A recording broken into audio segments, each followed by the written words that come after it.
Hello everybody and welcome to my channel. So happy to have you here for another video. If you are new, then welcome. My name is Lily and I talk about books on a regular basis. In today's video we are going to talk about Carrie Soto is Back by Taylor Jenkins Reid. It's a novel about a top athlete who chases and fights for her dream and what that means to her.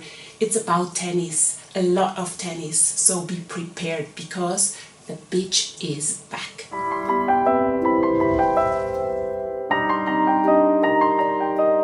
Let's go to the bullet points. Carrie Soto is Back by Taylor Jenkins Reid is a novel in a genre contemporary fiction and is rated for readers 14+. The book was published in August 2022 by Ballantine Books. It has 384 pages, which is a reading time of about 7 hours. A similar book is Tomorrow and Tomorrow and Tomorrow by Gabrielle Sevin.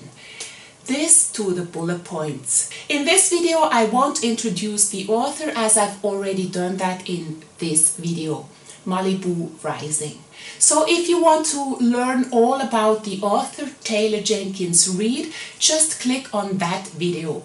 Now let's go to the summary. This story is about the tennis player Carrie Soto, whose career we follow since she is coached from the age of 2 by her father Javier, who was once a tennis champion himself. Carrie is ambitious and determined to win.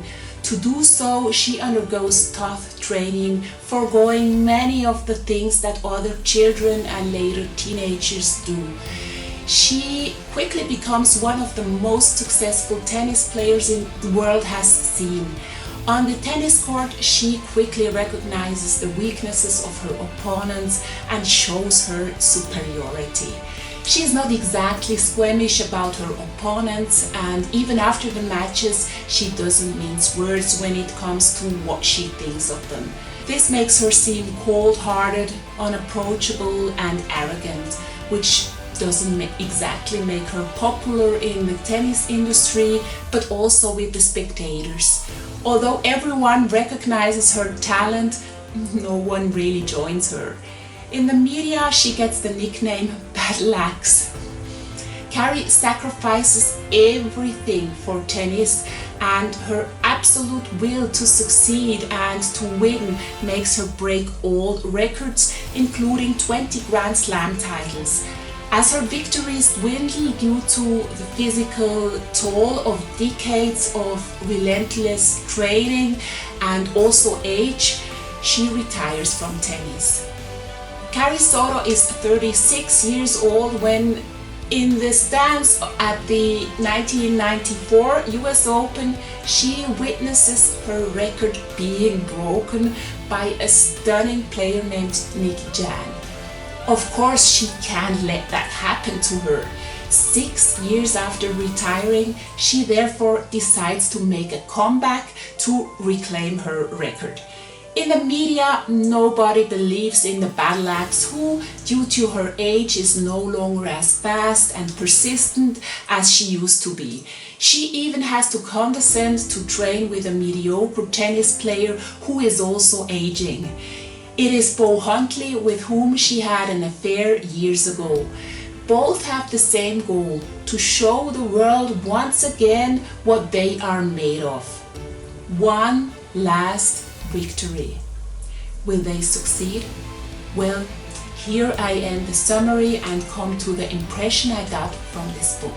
I find that the characters are complex and interestingly fleshed out with a great portrayal of transformation. I must admit that at the beginning I had my dear trouble to take Carrie Soto into my heart, but then she became my favorite character. Her character is not exactly likable because her dodged ambition and harsh treatment of her opponents makes her seem cold and ruthless. But I find it admirable how little Carrie cares what other people think of her, but goes her way come what may. She's not out to please. I could take a piece of that. In my opinion, this story is not just about sports, but also about how we view and value women. Would my view of Carrie have been the same if she were a man? Probably not. That's why I find Carrie Soto to be an exciting and strong woman who is completely independent and free from the judgment of others. While reading, I felt that the early death of her mother made Carrie who she is. Actually, her hard shell only protects her vulnerability, and the iron training also makes her forget to some extent that she is very lonely. Throughout the book, this loneliness is very palpable, and I think Carrie tries to fill it with the victories, which just isn't enough. Carrie has only her tennis and her records beside her father, so there's no way she can allow that to be taken away from her.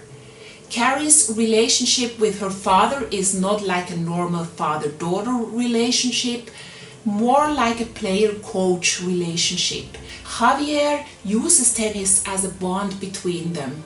He is a very sympathetic and loving character who loves his daughter and shows a lot of understanding for the overly ambitious daughter, and is also very forgiving.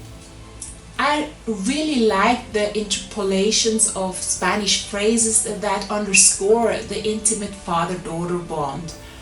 And I also love how Carrie breaks down towards the end of the story in a very believable way, and we get to see her warm and vulnerable side.